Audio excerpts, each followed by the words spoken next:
This is a comprehensive guide on how to train a Pokemon in the Generation 3 games.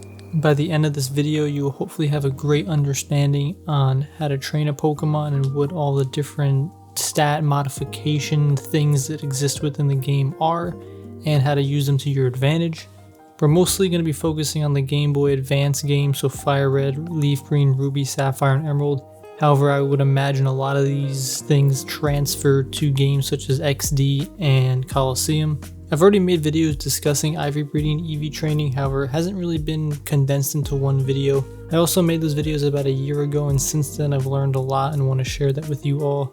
I've also put a lot of this into practice, although that should be noted that a lot of this stuff I did not find on my own. I used references that exist online in forums as well as other people to help build my knowledge base on the game. So I do want to make that clear. I obviously did not find out this information for myself. I pretty much just looked things up on the internet and incorporated it into my game save files. I'm always looking for room for improvement, so if there's anything in the video that I could have said more clearly or things that I missed, definitely leave it down in the comments below. And also I encourage anybody watching the video to also scan the comments, because there might be some things again that I missed or that could be explained better. The comment section is going to be a great outlet to discuss things with other people as well. This video is going to be quite long, but I do want to be as detailed as possible while also trying to be simple and make things not so hard to comprehend. We're also not going to go too far down the number rabbit hole, because things get very intense and discussing probabilities and stuff, and I don't think it's really necessary. For me, it kind of takes the fun out of the game in a certain sense, so we're not going to dive into that, but I'll leave some links in the description if you really want to get into number crunching. But for me, I'm able to train some good Pokemon without having to go down this deep rabbit hole and get it all in the weeds. In my opinion, we don't want to make this harder than it has to be and more stressful than it should be. We're here to have fun, train some cool Pokemon, so we're not diving that deep in the rabbit hole. This video is meant to be watched from start to finish, although you can jump around obviously here and there, but there are some things that you need to do before the other. Like all the breeding stuff is going to have to happen before the EV training. Also, some of the sections within the video might not be applicable to the thing that you want to do. You also don't have to do everything. I highly recommend getting a proper nature and EV training, because for your time you're getting a lot of value. The IV breeding is kind of difficult and annoying, but it's also kind of useful and you get really good Pokemon out of it. Getting an egg move might not be applicable to you, so kind of use your judgment if you want to do something or not. Don't feel like you have to because some person in the video said it. You can obviously train a Pokemon in any game, however I'm mostly going to be focusing on Emerald, and more specifically the breeding in Emerald. Breeding in Emerald is a lot better in my opinion, because you have access to the Everstone, which gives you 50% chance of transferring your nature to the baby Pokemon, and the ability Flame Body works, so you can cut your egg hatching down in half. And also on top of that, if you want to check your IVs, the dude to do it is in Emerald and only in Emerald. So if you breed in some other game, you can either not check your IVs, or you can get some kind of gauge or guesstimate using some online calculators, or you just transfer it to Emerald. But all that sounds way too complicated. I'm just going to do my breeding in Emerald. So with those 3 to 4 reasons, that's why I highly recommend training in Emerald if you can. And again, I know not everyone has access to every single game, so I get it, but Emerald definitely is the best if you can. I do want to note it up front, but I will mention it later as well. When you IV breed, the probability that the parents transfer the IVs to the babies works differently between Emerald, Fire Red, Leaf Green, Ruby, and Sapphire. It's all a little bit different. I wouldn't get too worked up or worried about it. If you want to generalize all the games, it's somewhat consistent, but just note that there are differences in the probabilities and how the IVs actually transfer from parents to babies. Last thing I want to note before we actually get into the grinding is that this is meant to be enjoyable. If you're finding yourself stressed or overwhelmed by any of this, definitely just don't feel that way, because again, this is a game. We're having fun, training some Pokemon. It's meant to be a good and chill time. There are some Pokemon in the past where I bred and only got one perfect IV and it took like 10 hours, and I just accepted my fate, you know, so I moved on because I was getting annoyed. I still obviously use that Pokemon, but I didn't force myself to continually breed to get multiple perfect IVs, because to me, it was just taking too long and it was taking away my fun from the game. With all the breeding and EVs and all that stuff, it could get pretty time consuming and maybe stressful, but you just gotta remember that this is an old, chill game. this shouldn't feel like a job for you, you know? So have fun with it. Enjoy the training process. It's definitely a lot more difficult than just training a Pokemon level 100, but it's also a lot more rewarding and you get a better product and Pokemon out of it. Somewhat of a long introduction, but it's definitely important. So let's get into how to do it. Before actually beginning the training for the Pokemon, it's important to understand what is going to be the purpose of the Pokemon, either on a team or just the reason for training it to begin with.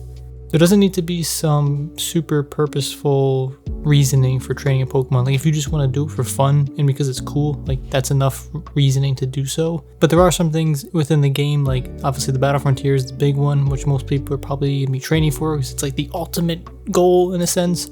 But then there's also things like the Pokemon contests, and I could imagine there's like one or two other things. But you need to have some sort of strategy or understand why you're training this Pokemon to begin with. There are three like overarching categories that you can lump a Pokemon into when you train it, or its purpose on a team. There are obviously a lot more, but I'm just going to highlight three of them because I think it encompasses like 90% of everything. The first category is a sweeper, which focuses on physical or special attack and typically speed, not always though. So you're going to maximize those stats, and the idea behind this Pokemon is to just do a lot of damage as fast as you can. Pretty self-explanatory. If you played any Pokemon game, typically all the Pokemon on your team, you can kind of like lump into this category. The next one is a tank. These are going to be beefy Pokemon that focus on defensive stats, and you can use these Pokemon to either stall a game or to kind of gather information. And I could imagine there's some other things as well. The last category is more of like a support or setup role. A tank can be sort of like a support or setup, but a tank usually you're always training defensive. In these like support or setup Pokemon, you don't need to be tanky, you can be quick and you can still do some damage and stuff like that. So there's a little more variability, but in a sense it's like a utility or supporting role for a Pokemon. And these Pokemon kind of facilitate your other members of the team. A team can have any amount of any of these Pokemon. I think it all depends on the trainer and what they want to accomplish. And it does depend on the Battle Frontier like building or challenge you're actually tackling as well.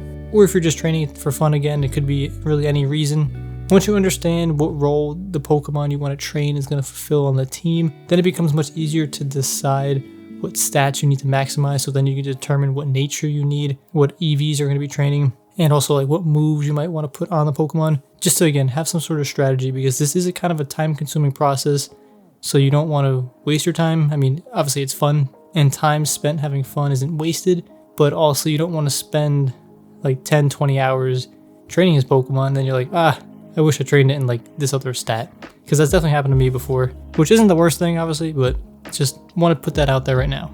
There are a whole bunch of guides and rationale between training certain Pokemon and what role it's going to fulfill on a team and all this other stuff.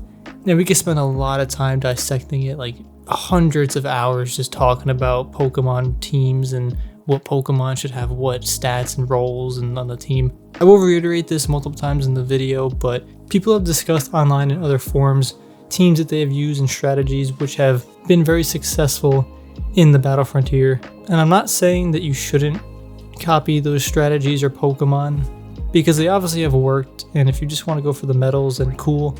But I do want to also say that this is a great opportunity to use some of the Pokemon you love and try to have like a challenge for yourself. That's kind of what I've been doing the last almost year at this point, depending on when you're watching this video. I really wanted to beat the Battle Frontier with some of my favorite Pokemon, and this was the first time I'm going into this challenge. So I wanted to see, using my favorite Pokemon, can I craft and train a team of my own liking in a sense, and learn like all the challenges within the Battle Frontier and how I can and modify my team to suit the Battle Frontier in a sense. And obviously it sounds a lot more difficult and maybe not worth it for some people, but I don't know how to put it in words really. But it's a great opportunity to experience the game from a different point of view, from like an untainted mindset in a way, because I think a lot of people, maybe even watching this video, you've probably never experienced the Battle Frontier before. Maybe you have, but maybe you haven't done it enough, or you haven't put in enough time to actually get any medals or anything. I just want people to understand that they can train Pokemon that they love and assemble a team that's like their own and have a shot at something in a game that they might not be able to experience again. And I don't want things on the internet to again taint that mind, because it's like pure in a sense, and it's it's new, it's fresh. Maybe I'm rambling a lot, but I really want to put this point home that use Pokemon you love. Really give it a challenge. You will fail. I've been getting my butt whooped in the Battle Frontier, but the challenges that we do win, it's a lot more rewarding and it's a fun adventure. So I'm kind of recapping everything. Once you figure out some Pokemon you want to use and the strategy, then you can start understanding what type of stats you're going to need to train on certain Pokemon as well as the moves. And then you could actually go and execute the strategy in the Battle Frontier if you plan on doing that. Or again, if you just want to train Pokemon to get their highest stats, that's also super fun too. You don't need to have the goal of getting the gold medals in the Battle Frontier to enjoy the experience in training a Pokemon to let it see its full potential. So let's move on to the breeding process. This is very time consuming, but it's also important. As a reminder again, you don't have to do everything in the video to get a good Pokemon, but it does help obviously, and I will explain why. There are 3 things you can do in the breeding process that will give you a better Pokemon. First one is egg moves. If you want certain moves you can only get from egg moves, this is the time to breed for them. The next one is natures. You can breed from natures, which you should absolutely do because the time invested in getting a good nature is absolutely worth it. So definitely do that. And the last thing is the IV breeding, which is, it's difficult. Not even difficult, it's just time consuming. For the breeding, you can obviously do this in any game. However, I highly recommend Emerald because Emerald has 3 things that the other games do not. The first thing is the Everstone works. So if you have an Everstone on a Ditto or a female Pokemon parent in breeding in the daycare, it has like roughly a 50% chance of transferring its nature to the baby Pokemon. Second thing is Flame Body. Flame Body only works in Emerald. If you have a Pokemon with the ability Flame Body or Magma Armor first in your party while hatching eggs, the egg steps are cut in half. Saves you a whole lot of time. Last thing is the IV Checker is only in Emerald. It's within the Battle Frontier. It's not the best system for checking IVs, but it is the only way to do it within the Generation 3 games, like legitly or like purely, I guess. So you can breed in any game, but I highly prefer and recommend breeding in Emerald if you have the ability. I understand not everyone has all these games, so there are going to be some limitations here and there. I will note it again when we get to the Ivory breeding, but depending on the game you're playing, so Fire Red Leaf Green, Ruby Sapphire, or Emerald, each of those has different probabilities and ways that the IVs transfer from the parents to the babies. In general, I would not worry about this because this is where it kind of gets really into the weeds of things in my opinion. But just understand that there are some differences, and if you want to look up more, I will leave a link in the description where I think it's a Smogon article. They talk very in-depthly about this. Last thing I want to note, and then we'll get into the individual things. If you want to do egg moves, natures, and IVs, there gets to be a very, I don't want to say difficult, but it's a little bit challenging to manage which Pokemon to put in and what to take out and stuff like that. So towards the end, I will kind of give some advice about this, but just understand it gets a little tricky. But again, it's fun and worth it if you're patient and want to see some cool results. So let's first get into the egg moves. So what is an egg move? It's a move that a Pokemon can only learn from being bred. Typically, these are some powerful moves like Dragon Dance, Curse are some pretty well-known ones. And this often requires that a trainer breeds 2 different species of Pokemon to get it. So I'll give an example. Dragon Dance is a great move. It increases your speed and a physical attack. And let's say you want Dragon Dance on Charizard. Charizard's a really cool Pokemon, obviously, and Dragon Dance is a good move, but Charizard can't learn Dragon Dance, but it can, I guess, quote, learn it from an egg move. So what you need to do is breed Charizard with a Pokemon that can learn, or that has learned Dragon Dance and is within the same egg group. One of these Pokemon is Altaria. So Altaria learns Dragon Dance, I think at level like 40, maybe 35, something like that. If you breed a male Altaria with a female Charizard, the Charmanders that hatch from those eggs will have the move Dragon Dance. Obviously the Altaria has to have the move Dragon Dance, but yeah, those Charmanders will have Dragon Dance from those eggs. The key thing to note here is that the Pokemon that you want to transfer the egg move must be a male. So the male parent must have the move that you want to transfer, and the female parent determines the species that gets hatched from the egg. If a female Pokemon has an egg move, it doesn't matter, it doesn't transfer, it can only be the male. So referring back to our example, we have a male Arteria that knows Dragon Dance, and it's bred with a female Charmander, Charmeleon, or Charizard because it's the same species of Pokemon or the same evolutionary line. The eggs that hatch from those will be Charmanders that know the move Dragon Dance. You then can take a male Charmander that hatched from those eggs. It will know Dragon Dance. You swap it out with the Altaria. Now you have in the daycare a female Charizard and a male Charmander that knows Dragon Dance. And those eggs will spit out more Charmanders that know Dragon Dance. There are obviously a lot of different egg moves depending on the Pokemon that you have or want to train. And there are also a lot of different species of Pokemon that can breed with one another. Or I guess it's more like egg types or egg groups that can breed with each other. Definitely easier to just look online and kind of compare it. One resource I use is Cerebi, where you can use like Bulbapedia too, and you can kind of see what Pokemon you're looking for, what egg moves it has if you want any. Then you can go down to the egg groups and actually see what breeds with what or what can it breed with, and if any of those Pokemon can learn the egg move that you're looking for, and then that's how you kind of get it. It's a little bit iterative process sometimes too, but it is worth it if you want the move. The last thing I want to mention is that when you have a Pokemon in the daycare for a long time, they do level up, and when they level up, they learn new moves. As they learn new moves, the moves shift upward, so their oldest move now becomes deleted, and their newest move becomes like in the 4th slot. However, what I've noticed specifically in Emerald, I don't know if it happens in Fire Red, Leaf Green, or the other games, but in Emerald, as long as you have had the egg moves on the original Pokemon, even if that Pokemon levels up and it no longer has that egg move will still transfer to all the eggs. Now, once you remove that Pokemon from the daycare and then put it back, since it no longer has the egg move on that Pokemon, there is no egg move to transfer. So the key thing to take away here is don't worry about the male Pokemon leveling up and unlearning the egg move. As long as you don't remove it from the daycare, you should be fine. But if you do keep swapping them in and out, then that is a concern. So just make sure you're managing that and understand that once you remove that Pokemon from the daycare, if it doesn't have that egg move, you can't put it back and expect the egg move to still transfer. Before we discuss IV breeding and natures, if you have not done so already, you really need to capture a lot of Dittos, and I mean a lot of Dittos. Dittos can be found in the Desert Underpass in Emerald, cannot be found in Ruby or Sapphire, and there are several locations in Fire Red Leaf Green, such as Cerulean Cave. Dittos are great for transferring natures as well as transferring IVs, and again, the natures will only really transfer when you breed in Emerald, so just keep that in mind. But it's still good in Fire Red Leaf Green for transferring IVs. It might sound brutal now, but one thing you probably want to do, because when you do this now, it just saves so much time later on for the more Pokemon that you train. Go and capture like 100 Dittos, and you're going to check their IVs and you're going to check their natures.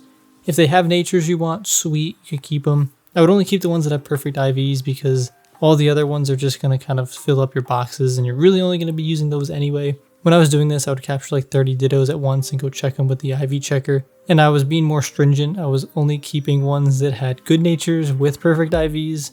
In reality, that is probably the better thing to do. It's just very time consuming. But when it's time to actually breed in the daycare, you are going to be using these Dittos to breed with your target Pokemon, and you're going to have the Everstone on that Ditto, so it's going to transfer the IVs and the nature at the same time. One of the easiest ways that I found to capture these Dittos are to use a Magikarp or Feebas, equip the Smoke Ball on it, and then use Repeat Balls. You can get the Smoke Ball in Emerald in the Trick House. It's the prize for winning like the 4th puzzle. It takes like 10 minutes.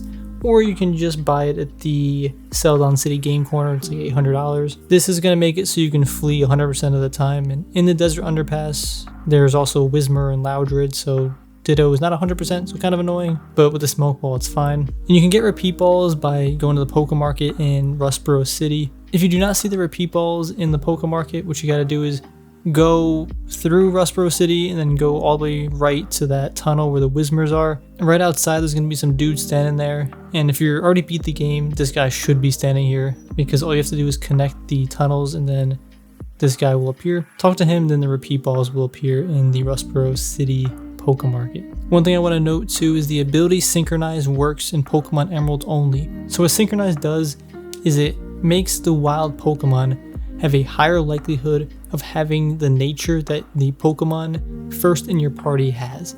I think it's like a 50% chance, but don't quote me on that. So one Pokemon that has synchronized is Abra.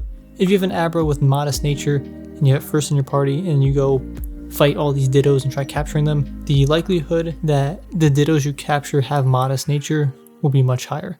This is good if you want to target a specific nature, which typically you do, but the only thing that's more annoying now is you have to capture more Pokemon of a different species, and then you go get your Dittos, and then you do, yada yada yada. But again, it does speed up the process. Just again, another reason to also do this in Emerald. I personally didn't do the synchronized trick in this game. However, if I have to capture more Dittos, I think I will. Definitely spend some time getting these Dittos because you really need them. Capture a lot of them, check them with the IV checker. You can also use some online calculator as well to kind of get an estimate of the IVs. I don't want to dive into it here about the IV checking, where to go and all that stuff. That'll be in the next section, but just check the IVs, watch that part too. It's pretty important though that the Dittos that you capture have the nature that you want or a nature that you might want, and at least one perfect IV in some stat. You're most likely going to want multiple Dittos with the nature you want with different perfect IVs, because typically you're not going to have a Ditto that has multiple IVs that are perfect on just one Ditto. At least I haven't been able to capture any of them, but I know it is possible. But definitely fill up a couple boxes of just some great Dittos that you can use. But this will definitely speed up the IV transfer process with these Dittos, as well as the natures. So moving on to the natures, what a nature does is it increases and decreases a stat by 10%, obviously depending on the type of nature the Pokemon has. There are 16 of them, however some are considered neutral, meaning that it increases and decreases the same stat by 10%, so it's a net 0.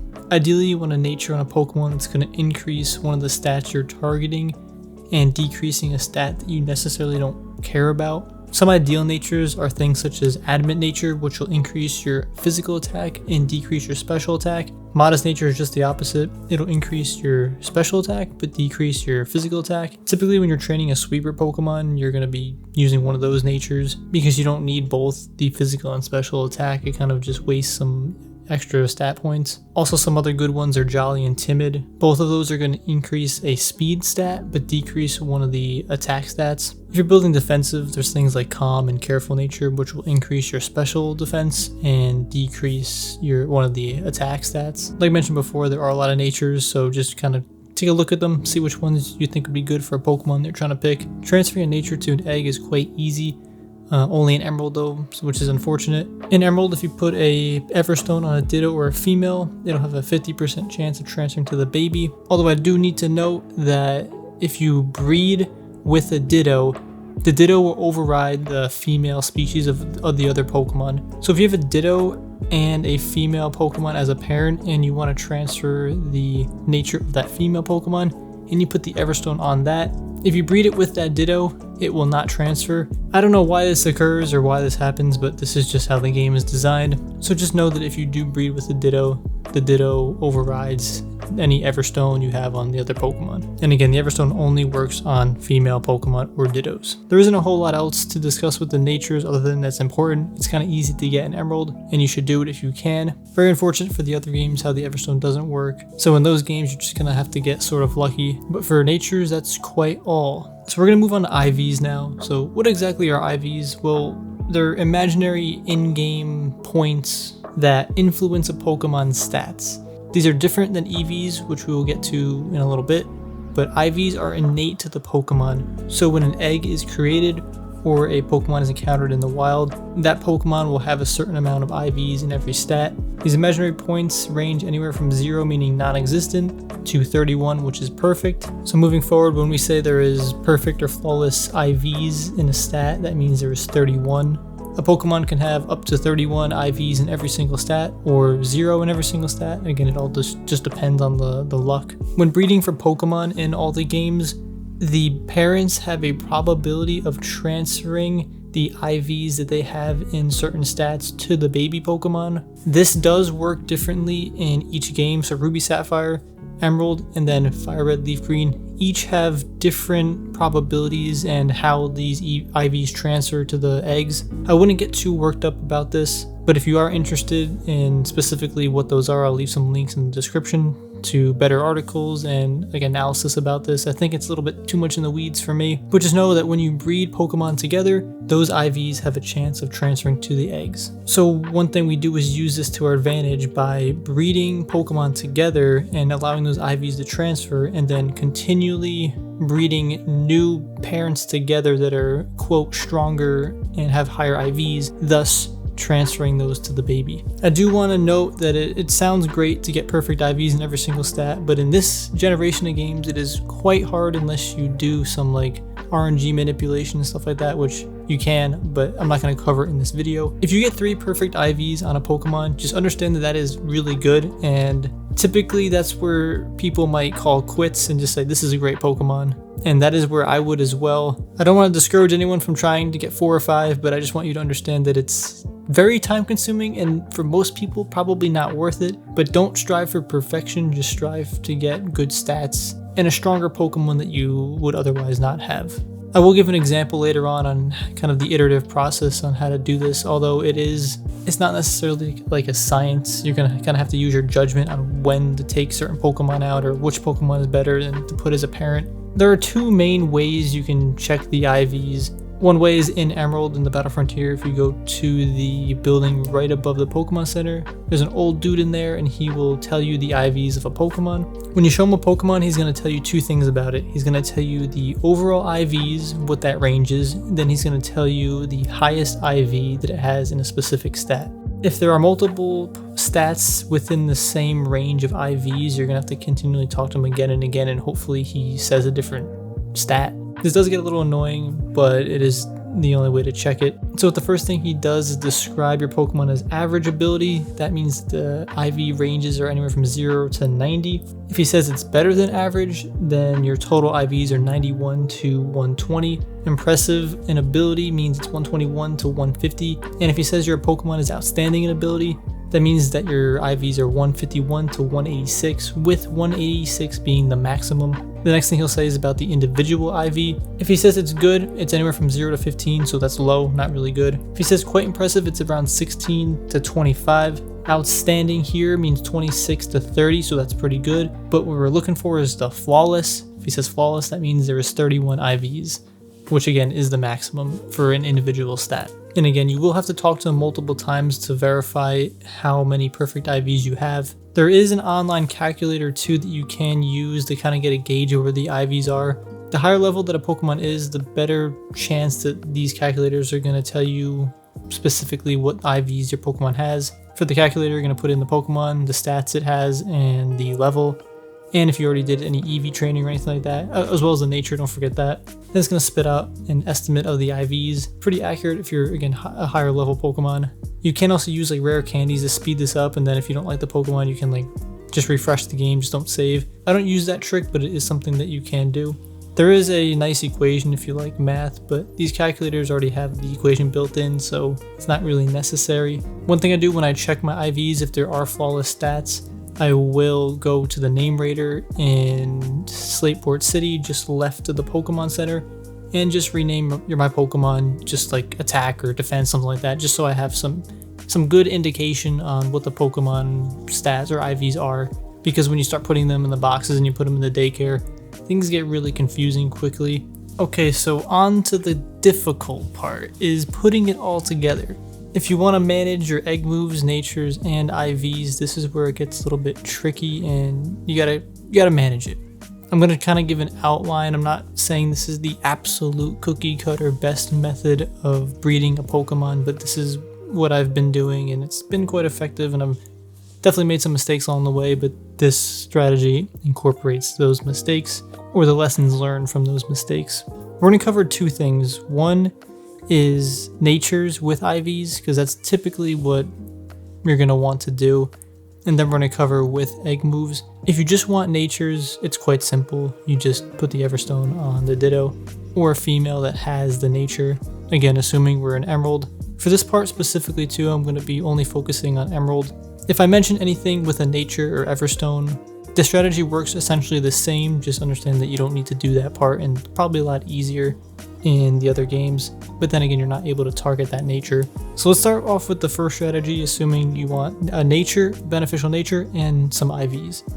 We're also going to assume that you have a Pokemon you want with no IVs, no nature, no nothing, just a raw Pokemon, but you have Dittos with a nature that you want with perfect IVs.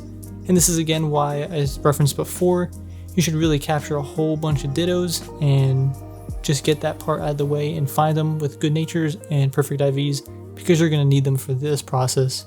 So if you didn't see that section, go back a few hours and then watch that part. So the first Pokemon that you're going to have in the daycare is the Pokemon that you want. It could be male or female.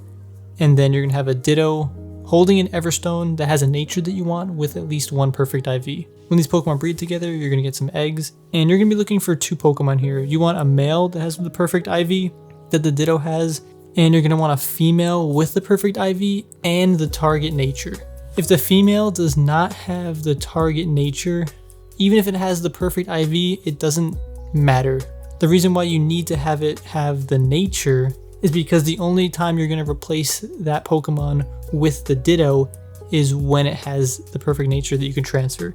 So male with perfect IVs or a female with perfect IVs and the target nature.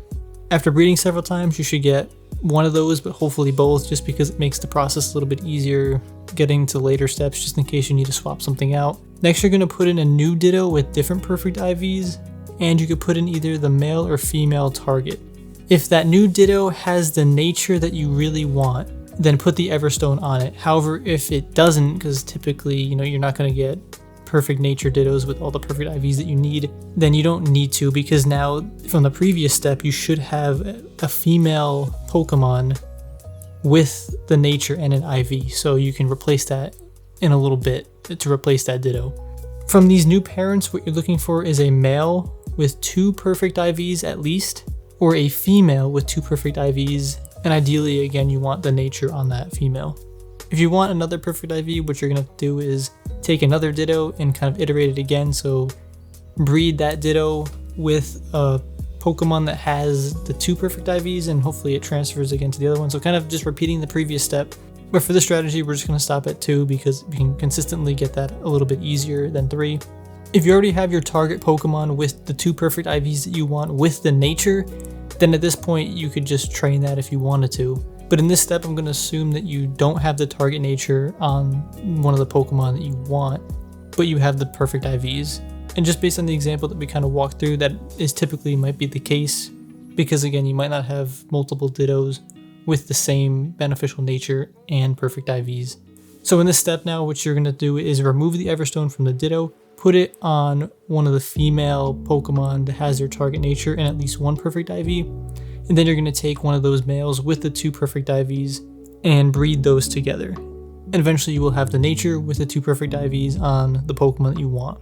This doesn't sound very hard, but it's definitely time consuming, and it can get confusing if you don't keep track of what IVs are on what Pokemon and what Pokemon are in the daycare and things like that. So definitely have some sort of system. Like, again, I either keep a notepad on me, or I also name my Pokemon from the name rater just to kind of get an idea. Before we move on to the egg moves, I want to go through a quick example. Let's say I have a Steelix and I have multiple Dittos. The Steelix has no nature, no IVs, but I have two Dittos, one with calm nature and a perfect IV in HP, and another Ditto, no nature, perfect IV in defense. First thing I'm going to do is put the Everstone on Ditto with the calm nature and HP, and I'm going to breed it with the Steelix. I do want to note here, you could also do the no nature Ditto with perfect IV in defense if you wanted to do that before this, but it's just kind of how you want to play it. So breed the calm nature Ditto with the Steelix, and we're going to get a male Steelix with HP eventually, or we're going to get a female Steelix with the calm nature and the perfect HP. Typically here I kind of want both, because again it opens things up in a little bit depending on what kind of Pokemon gets spit out or from the eggs. The second part of this is I'm going to swap the Ditto and replace it with the defensive IV one. And then here I'm going to swap the Steelix with one of the Steelixes from the previous step where it had perfect IVs in HP. The product of this is I want a male with HP and defensive IVs. The third set of parents here would be a female nature with HP and the nature, the calm nature that I'm targeting. I'm going to put the Everstone on that so it transfers, and then I'm going to breed it with the male Steelix from the previous step with the HP and defensive IVs. And then from here I should get a Steelix with the nature I'm targeting and HP and defensive IVs if I haven't gotten that already. Hopefully I'm explaining this quite well. It's a little bit confusing here and there. There will be an example towards the end of the video if you're really stuck and you want to see how to go through this. Actually, I will have that and discuss me going through it. Again, I'm not an expert, but I've gotten this done and had successful Pokemon. Things get a little bit more tricky when you want to involve egg moves, so now you want natures, egg moves, and IVs. I'm going to try and explain this as simple as I can. If you want all three, what I would do is what we just talked about. Keep iterating the process, keep breeding with those Dittos and so on. But you need to select a route now or a path, and there are two paths. You either focus on the female and focus on the nature first, or you focus on the male and the egg move route. So what I mean by this is the first end product you need is either a really good IV female Pokemon with the nature you want, or a really good male Pokemon with good IVs with the egg move that you want. Once you have that Pokemon becomes like the quote Ditto in a sense, and then that stays in the daycare and you're manipulating the other gender of that Pokemon. And the reason for this is because the female has to have that nature if you want it to transfer, and the male has to have the egg move if you want that to transfer. So once you start manipulating both the male and female parent with the Dittos, you're either not getting the nature or you're not getting the egg moves on the baby. Now, one question you're probably having is, well, I can just keep switching the Ditto and the male Pokemon out. I don't need to focus on the female Pokemon because the Ditto can transfer the nature. In a perfect world, yes, that's probably true.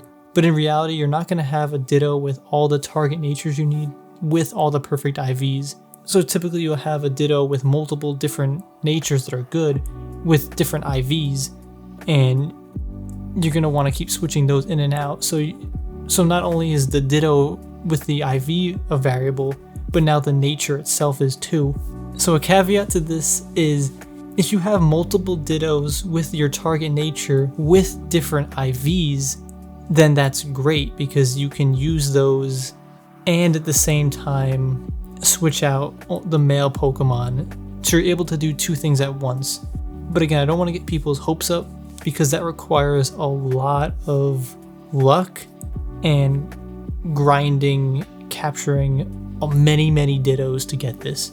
I'm not saying it's not possible, I'm just saying it takes a lot of time if you want to try and get a lot of Dittos with the perfect natures and IVs. I think I went on a little bit of a tangent here, but I really wanted to get down the details and make sure I save people time because I spent a lot of time trying to figure this out.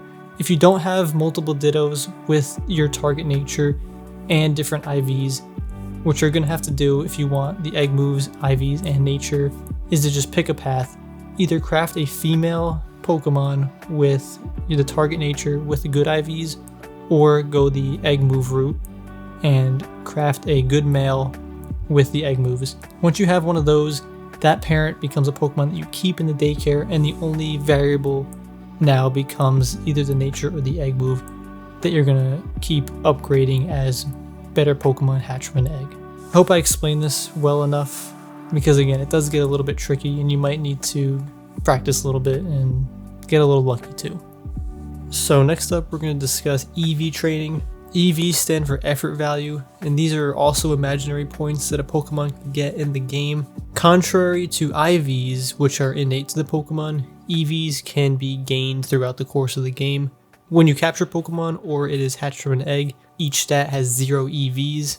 By defeating wild Pokemon or a Pokemon from other trainers, EVs are gained in any specific stat depending on what Pokemon was defeated. One quick rule of thumb, because there will be some questions.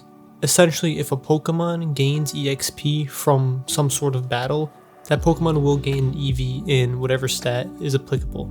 Every single Pokemon, when defeated, has a specific EV or multiple EVs that it will, drop. That list is way too exhaustive to mention here, but we will dive into some locations and things to speed up the EV training process. You would do the EV training after you did all the breeding stuff, so the IVs, egg moves, and natures. Some general things to keep in mind when EV training. Each Pokemon can have up to 510 total EVs. Every stat can only gain a maximum of 255. So Pokemon can have 2 stats with a maximum of 255 EVs. However, this is not ideal. We'll talk about that right now.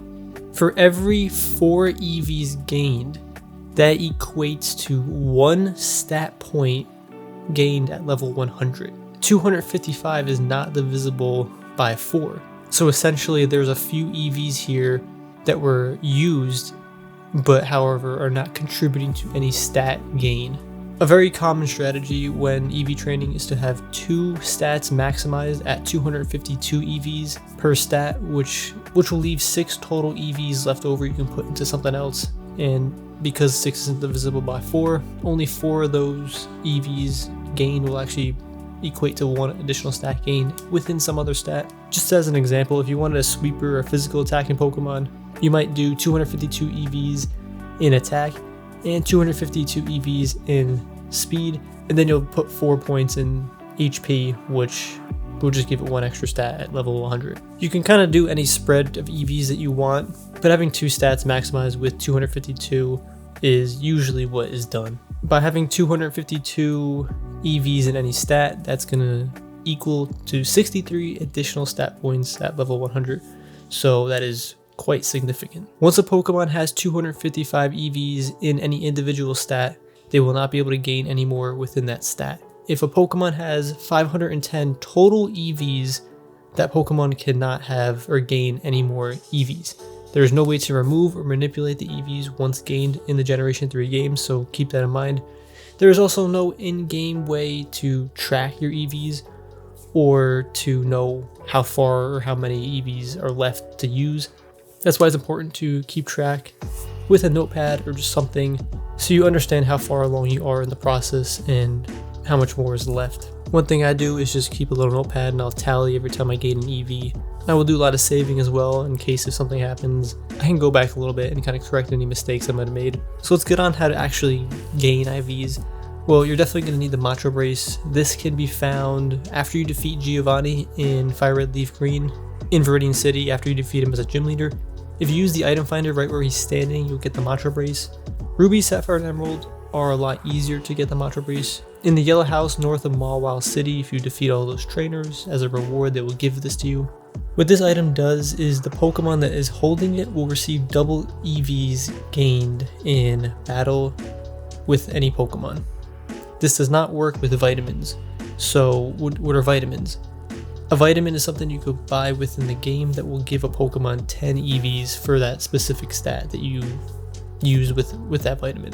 You can buy vitamins in various locations. In Fire Red and Leaf Green in the Celadon City store, you can buy vitamins on the 5th floor. Ruby, Sapphire, and Emerald, they're in Slateport City and with the Energy Guru. And you can also buy it in the Lily Cove department store, floor 3. In these 3 locations, it costs 9,800 coins per vitamin. Also in Emerald, the Battlefront 2, you can buy them for 1 battle point each. Since they are expensive, you will need a lot of money. I do have a guide about how to get a lot of money, but essentially if you go to 5 Island in Fire Red Leaf Green, if you go to that like Resort Gorgeous or something, there's 2 trainers on there that will give you a lot of money. I'll leave a link in the description to that video as well. I do need to address one major caveat in usage of the vitamin. Even though vitamins give you 10 additional EVs in that stat, they can only be used within the first 100 EVs for each individual stat, and only up to 100 EVs. So you can only use 10 vitamins per stat on a Pokemon, and you can only use it within those first 100 EVs gained. So essentially, if you're going to use vitamins, you kind of have to use it first, and I think that's just a good rule of thumb in practice.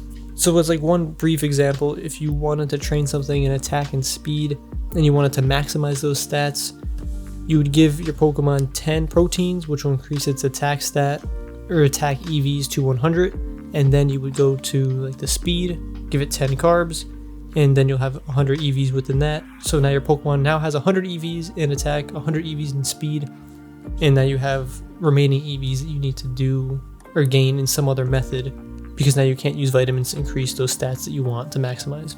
If you accidentally beat one Pokemon in the wild and it had an attack EV, Well, now you can only have 99 EVs that could be gained from the vitamins, and since each vitamin gives you 10 EVs, you can only use 9 of those. So just understand that if you want to use vitamins, they must be used first. I do want to note one thing again, because I did cover it in a previous video, however it is kind of wrong, and I can imagine a lot of people making the same mistakes. It is very critical you keep track of every EV gained, because even if you're off by 1 or 2 EVs, that messes up the other EVs. And then if you want to put that into a calculator later on to see what your IVs are or were, it throws a lot of errors. If you're doing your tallying and you realize that you're at 252, don't keep getting more because you think you might be wrong, because then you will actually be gaining 255 EVs in that stat, which will again throw off your other 2 stats, depending on how you're EV training. So be meticulous with it, be slow and cautious and patient, but don't go overboard getting more EVs in a specific stat because you think you might have messed up or something, because that will throw off the numbers. So now, where do you actually find EVs? Well, again, you're going to have the Mantra Brace on a Pokemon, and you can either get it by defeating wild Pokemon, or you could get it defeated by trainer battles. I'm going to give some locations for the wild Pokemon, then we'll talk about the trainer battles. I'm still working on that, but wild Pokemon locations, if you want some HP EVs, what you need to do is, I think, Fire Red Leaf Green. The best spot is Viridian Forest. There's Caterpie, that'll give you 1 EV per defeat. And again, with the Mantra Brace, you will get 2. Ruby, Sapphire, and Emerald, there is a 100% encounter rate for HP EVs in the Desert Underpass. Loudred, when defeated, will give you 2. Dittos and Whismur will give you 1. Just want to reiterate it, if you defeat a Loudred, it gives you 2 EVs, but with a Mantra Brace, again, doubled, you will get 4. To get some additional attack EVs, Fire Red Leaf Green, in the Mount Moon intermediate floors, you will find Paris. That's 100% encounter rate, give you 1 EV. In Ruby, Sapphire, Emerald, Shuppet can be found in Mount Pyre. It has 100% encounter rate, and it will give you 1 attack EV. For defense EVs in Fire Red Leaf Green, Route 21 in the grass part, this is just south of Pallet Town. Tangela has 100% encounter rate, it'll give you 1 EV. Ruby, Sapphire, Emerald, Graveler, Geodude, and Torkoal could be found in the Team Magma hideout. Has 100% encounter rate with all these 3. Torkoal and Graveler will give you +2. Geodude will give you 1. For special attack in Fire Red Leaf Green in Lavender Town in the Pokemon Tower, Ghastly and Haunter have a combined rate of 91%, and Ghastly will give you 1 EV, Haunter will give you 2. Ruby, Sapphire, Emerald, Spinda, and Slugma can be found on Route 113. That has a 95% encounter rate, and they each give 1. Special defense, in every game, in almost any surfing route, you could find Tentacool. That'll give you 1 special defense EV. For speed on Route 1 in Fire Red Leaf Green, Pidgey, Rattata have a 100% encounter rate. They give you 1 EV each. Ruby, Sapphire, Emerald, Cave of Origin, Floor 1, you can find Zubat and Golbat. That combined is 100% encounter rate, and Golbat will give you 2 EVs, Zubat will give you 1. So moving on to trainer locations, I've not found optimal locations for all of these stats. However, I will still be working on this a little bit.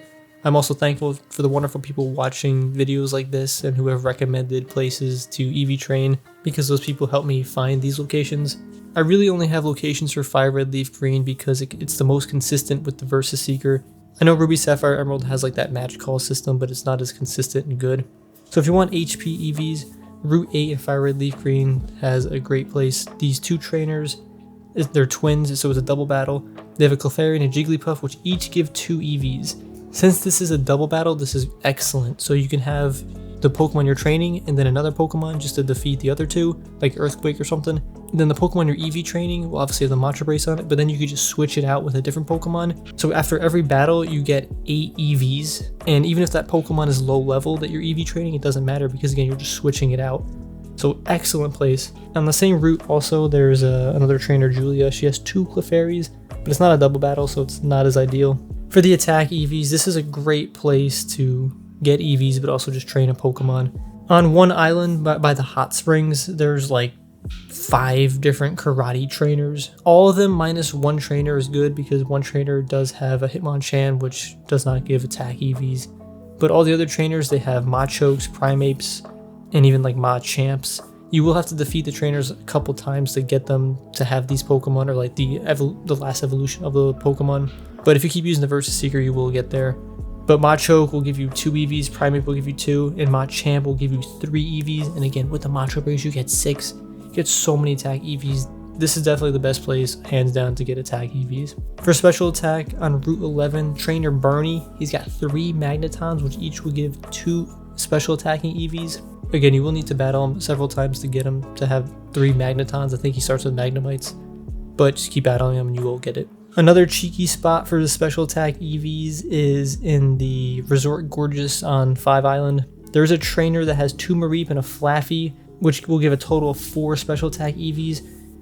The reason why this trainer is pretty good is because she drops a lot of money. So if you have the amulet coin also, you can make a lot of money and earn some special attacking EVs. For speed EVs, on Route 15, Picnicker Becky has 2 Raichus.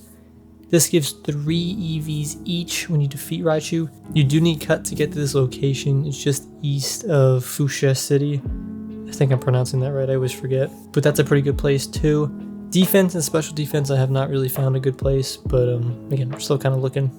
One thing I want to note is there's something called Pokirus. It's this disease in the game where your Pokemon get infected and it will double the EVs gained on that Pokemon. It's kind of like the Matra Brace, but almost impossible to get. I think the probability of getting this is rarer than a shiny, so just don't worry about it. It's nothing you can do. There's no like things you can really do to get it in a sense, so don't worry about it. EV training is quite critical to getting a high level Pokemon. At a minimum, I recommend at least doing Natures and EV training because again, it's a really good bang for your buck. I will have another section later in the video showing part of the EV training process in case you're wondering. But that is quite all. Put some vitamins in your Pokemon, give it the Matra Brace, defeat a lot of other Pokemon within the stat that you want. Keep track to ensure that when you hit 252 or whatever target EVs you want, you don't go overboard, but you're also not undercutting yourself. Move on to a different stat, and once you got 510 total, then your EV training is done. Then all you gotta do is just level it up now. Make sure your EVs that you're targeting are divisible by 4, because if they're not, you're just wasting EVs. But once you're done EV training, you're kind of done doing everything regarding the stat modifications. Now it's just kind of level up the Pokemon and see how you did. So once you bred for your Pokemon, you got the IVs you want, you got the nature, maybe any egg moves, and you did your EV training, you have done everything you need to do to modify its stats. And if you want a maximum stat on a Pokemon, you're going to need to have the 31 flawless IVs, you're going to need to have the beneficial nature, and have it max EV trained in that stat. And you can only have a maximum stat on a Pokemon for only 1 stat, and that's again because you need to have that nature to give it that 10% boost. But once you did all that training, now it's just time to level it up. You don't need to train it to level 100, but in my opinion, I think that just kind of completes the Pokemon, and it's like the finished product. So I don't want to do all this stuff and then not get it to level 100, you know. But you just know that you don't need to do it if you don't want to. In my opinion, Fire Red Leaf Green is the easiest place to do this EXP training, but just know you can do it in any game. In Fire Red Leaf Green, in the Savalt Canyon on the 7 Island, if you go all the way south, there's these 2 really powerful trainers, and then there's a healing center right next door. You like dance with Chanseys. That's a great place to go to train. Also in the grass on the Savalt Canyon just has some pretty high level Pokemon also. In Ruby Sapphire, Sky Pillar is a great place where you find Rayquaza. Has a lot of high level Pokemon there. In Emerald, I haven't found a specifically good place, but in all the games, if you battle the Elite Four multiple times, it has some good XP as well. Emerald has a great benefit, and if you abuse the pickup ability mechanic, you can get a lot of rare candy, so that can help speed up the process. I'm not going to cover it in this video, but just know that Emerald pickup ability is the best, and you can get a lot of rare candies. One way to speed up the level process is to have a Lucky Egg. You can get the Lucky Egg on Chanseys in the Safari Zone in Fire Red Leaf Green. It's awful, it's very time consuming, but it's really rewarding because this will increase your EXP gain by 1.5 times. Only on the Pokemon holding it though, and it has to be in battle. I have a video on it, I'll leave a link in the description as well. It's really good to have, but man, it's annoying to get. You can obviously use the EXP share now on the Pokemon that you EV trained, and you can also battle any Pokemon you want because no other battles can influence the EV's gain. The only thing you're focused on now is just getting EXP as quick as possible. Also, one tip is to give your Pokemon some other TMs and moves that will help facilitate the EXP training. You can buy some of these TMs, or you can just go to the game corners and get them that way too. This can help speed up the process too. There isn't too much else to talk about here. To kind of just level up your Pokemon. It's a big grind. It's also pretty rewarding. But once you get level 100, it feels good because it's like completed and now it's ready for battle. Okay, so on for the example. We're gonna go start to finish and all the things we described earlier in this video and actually put it into practice and get a product out of it at the end. So step 1 would be the idea. The idea that I have is a Kingler. Several people on the channel love Kingler. I've never considered raising a Kingler before, so I thought it'd be kind of a cool time to do so. He's a pretty cool Pokemon too, he's got a big claw. But another reason to train one is because it has such high attack, and this attack is quite good, and it could also learn Swords Dance, so your attack could get even raised in battle, so it could kind of make it for a pretty decent Pokemon for the Battle Frontier. Definitely not the most optimal, but it's pretty cool. So that's kind of the purpose of this Pokemon. I want a Sweeper, and I want to raise Kingler because it's cool. I do want to show you how I use Cerebi, this website. This website has a lot of great information, and I think it'd be a great resource for finding out more information on any Pokemon and things like that. So here on Kingler's page, we got the abilities that I could have. This does have 2 potential abilities, so I kind of got to be cautious here when I do end up reading, but these both seem okay to me. They're not like absolutely amazing, like I need both of them, but they're pretty good too. Like I wouldn't mind getting either or. Moving down the page, we got like its weaknesses and things like that, where to find it. Also the moves it learns by leveling up, as well as the TMs you can teach it. And then moving further down, we have the egg moves, which is kind of critical. And as you can see here, Swords Dance is an egg move. So it cannot learn Swords Dance by leveling up. This is the only way. So we're going to have to breed for that move. And again, I really want Swords Dance because its ability to raise its attack in battle makes it a very powerful sweeper. Moving down a little more, you can see the EVs it gets if you defeat one. Also here we have a list of egg groups, and this is going to be important when we need to find which Pokemon learn Swords Dance that we could then breed with it. And it's an egg group water 3. I guess water has a lot of different types. And then here we can see the base stats and the maximum stats it could potentially get. So I'm going to be targeting the attack stat to try and get a maximum of that. And I'm also going to try and get a super high speed stat. It won't be the max because I do want to try and get an adamant nature. But if I wanted to do like was it timid or jolly nature, one of those, we could potentially get 273 for the speed. But I'm going to be going for that 394 for attack. So if I do everything according to how I'm planning it right now, by the end of this I should have 394 attack stats at level 100 and 243 speed stats at level 100. And I'm looking at that neutral nature because that's assuming that I have perfect IVs, perfect EVs, but I'm not going to have that beneficial nature boost. Going up to Swords Dance, how do I get Swords Dance? Well, Cerebi's cool. I can click Swords Dance, and it'll take me to a page of all the Pokemon that learn it by leveling up. And as you can see here, we got things like Farfetch, Scyther, Pinsir. I'm pretty sure those aren't going to be able to breed with Kingler, just something gives me that feeling, you know. But ooh, look over here, Corphish and Crawdon. Ooh, those are kind of similar to Krabby and Kingler. And if we scroll down, yeah, we see that Corphish learns Swords Dance at 38. So I just got to find myself a male Corphish level 38, and I could breed it with with a female Krabby or Kingler, and we should get Swords Dance.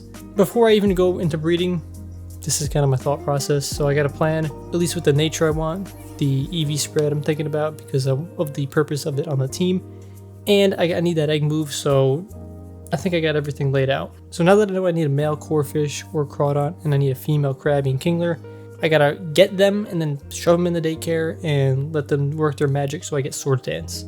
So the first thing I did was I checked my Emerald save file, and I ended up having a Crawdon, which is awesome. And it also ended up having Swords Dance, which is cool too. But I didn't have a Krabby or Kingler in this game. So I checked out my Fire Red save file, and I did have a Krabby and a Kingler. So I ended up trading myself the Kingler, and then I realized that, oh, it's a male Kingler and I can't breed that. So I had to send that back to Fire Red, then send back my female Krabby to Emerald. So then I went to go put these in the daycare, and then I realized that this Crawdon was a female and I needed to find a male. So I had everything I didn't really need to begin with, but it's fine, it's part of the process. So I ended up going to Petalburg City because that is where I could find high level Corphish. It said I could get Corphish up to level 45, but I'm just looking for one with at least a level 38. And I'm only going to be capturing the males because obviously we needed a male. So it did take me kind of a while, and I was getting maybe a little impatient, but I ended up capturing a level 34, and I trained it up to level 38. I used like one rare candy. I wanted to get this process going. I didn't want to spend too much time just trying to get Corphish, you know. So I ended up capturing that and teaching it Swords Dance. So I ended up taking the female Krabby Kingler, putting it in the daycare with the male Corphish with Swords Dance, and letting them work their magic. The only thing I needed from this was a male Krabby with that Swords Dance move, So once a male hatched from these eggs, I just took both Pokemon out of the daycare. So the first set of parents for this IV transferring was a male Krabby with Swords Dance and a Ditto with an Everstone with Adamant Nature and perfect IVs in attack. So the goal from this set of parents was I wanted 2 Krabbies. One was a female Krabby with Adamant Nature and perfect IV in attack, and I wanted a male Krabby with perfect IV in attack. You can make an argument you don't need both, but again, this is how I've been doing things and it just seems to be working. After the first set of eggs, I brought them over to the IV checker. I had an Adamant male with attack, which is good, but Adamant Nature doesn't really matter. So I kept that one, I renamed it to ensure I don't lose it, and I released the rest. I put that Adamant Nature Krabby in the daycare, replaced it with the other one because the other male wasn't doing too much. Had no perfect IVs. I also decided to check my box to see if I had an Adamant Nature Ditto with speed, but I did not. I only have an Adamant Nature Ditto with perfect IVs in attack. But I decided to swap out the Ditto and put in the one with the perfect IVs in speed. So now in the daycare I have a Ditto with perfect IV speed, no good nature, but then I also have a Krabby with perfect IVs in attack, and it has the Swords Dance. So getting back from the earlier strategy, or one of the breeding strategies, I decided to pick the root of the male with the egg moves. I'll worry about the female later. I mentioned earlier I wanted a female with Adamant Nature and 1 perfect IV, but I didn't end up getting that. But it's alright, we'll keep progressing. So now based on this strategy, the goal here is to get a really good male Ditto. So from this next set of parents, I want my Krabby to be male and have perfect IVs in attack and speed. After several batches of eggs, this took a little bit. I ended up getting the male Krabby with attack and speed IVs, so great. So I took the Krabby with only max attack from the daycare, and I put in this new Krabby. So I didn't actually end up hatching any female Krabbies with Adamant Nature. So I had a decision here. I could either put in my Adamant Nature Ditto with perfect IV in attack and breed it with the good male that I have, or I decided to put in my Adamant Nature Ditto with perfect HP IVs with this Ditto. So now I have potentially, I can get 3 IVs on one of the Krabbies. So I decided to go the route with the HP and try and get a little lucky here and get 3 perfect IVs. So based on this new set of parents, I'm looking for 2 Pokemon. I would like a female Krabby with Adamant Nature and pretty much any perfect IVs, but you're really hoping for HP because then I could just swap it out with the Ditto that I currently have in, or multiple ones like HP and attack. Based on this set of parents, the best product I could have is a male or female Ditto with the 3 perfect IVs and the Adamant Nature. A little bit unlikely, but it's possible.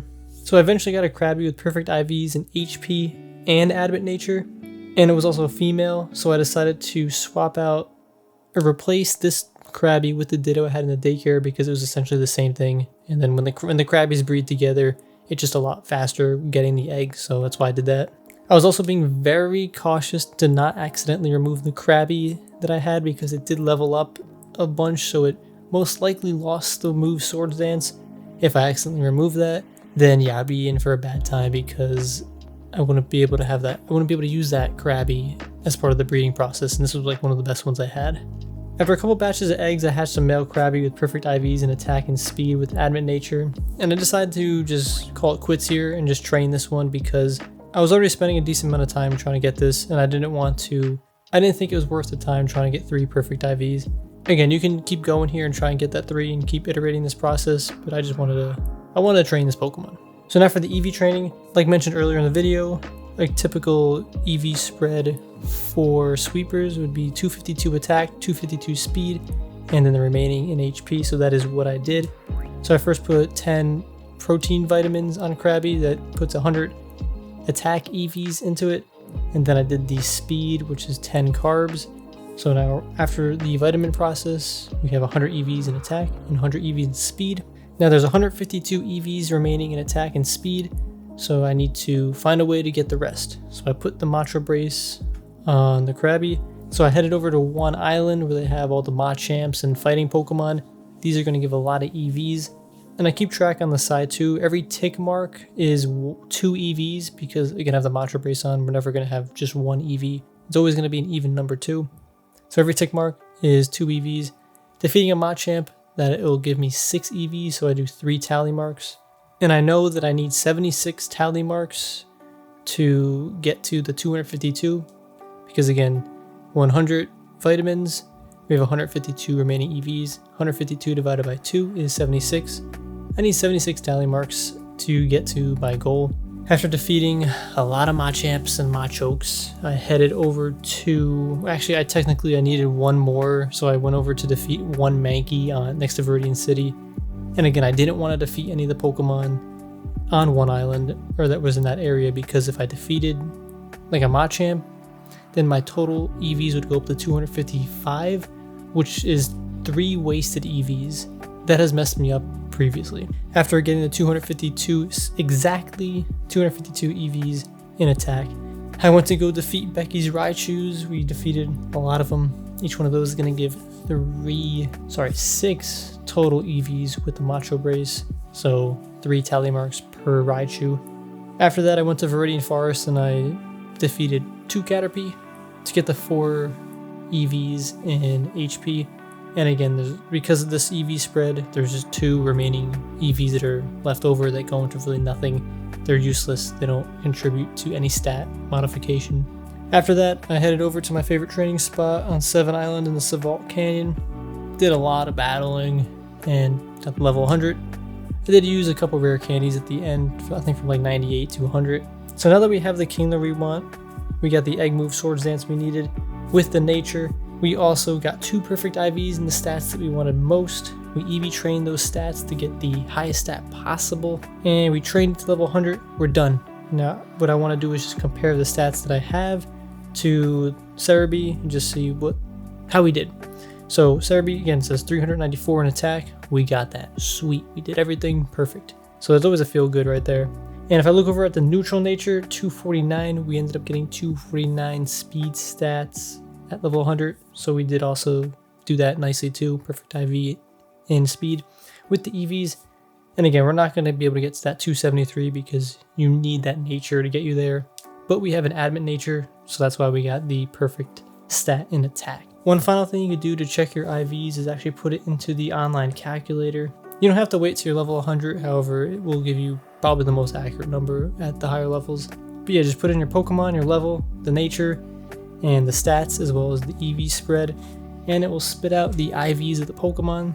It's kind of cool to see the IVs of the Pokemon because you're not able to check it in the game, but at least you can use some outside resource to kind of see how strong the Pokemon is from when you hatched from the egg or caught it. So overall, they're very good, very happy with the product. So I traded Kingler back to Emerald, and then I renamed it to Kingler so it's not that weird name. I just need to figure out a move pool now. I think I'm going to go Swords Dance. I like having that Vice Grip because it's just a unique move, you know, but it's probably not the best. And Crab Hammer is also a cool move because it's specific to, you know, Kingler and I think probably Crawdon as well. But it's also a special attacking move in this game, which is unfortunate. Mudshot also too, which I have on right now, is not the best ground move. But also Kingler doesn't learn a lot of good physical attacking moves. It's a little tricky in this. I gotta figure out a move pool for this Pokemon, but it was fun to train it, so I'll worry about that another time. So now that was pretty much start to finish. That took about a week and a half, a week of me playing the game to get that Kingler. So hopefully I explained that kind of well, and again, for your situation it might be a little bit different, but the same fundamental principles apply. So hopefully by now you have a better understanding on how to train a Pokemon to its fullest potential, how to do it, how to have fun with it. Just remember though, your Pokemon doesn't have to be perfect, and if you're not having fun with some parts of the process, or you're getting stressed trying to get 2 or 3 IVs, just stick like to 1 IV, you know, like why not? You don't need to overtrain your Pokemon or anything. You're just trying to get a stronger Pokemon to use, and you don't want to spend like 100 hours trying to do it. I mean, you can, but it's not for probably most people. So enjoy the process, however that may be for you. If it's just getting 1 IV in a good nature and then all the EVs, sweet. Like you don't have to go for 2, 3 because it's where it starts getting a little more complicated. Just have fun, go train some cool Pokemon. Try and get some max stats because it's pretty satisfying. I do hope I explained everything and made it easily understood, although it does get a little tricky here and there, and especially explaining some of the aspects of it, but hopefully this video was helpful to you. If you do enjoy videos like this, got a whole bunch of other videos on the channel of me actually going through the process of training the Pokemon, as well as other just chill videos of the older Pokemon games. They're awesome, they're fun. Definitely check out some other videos on the channel. Get out there, train some cool Pokemon, have fun playing the old games. If you're trying to get the Battle Frontier medals, I wish you luck on that journey. Just keep trying, keep grinding, and you'll get it eventually. Take care, everybody. Hopefully I will see you in some other videos.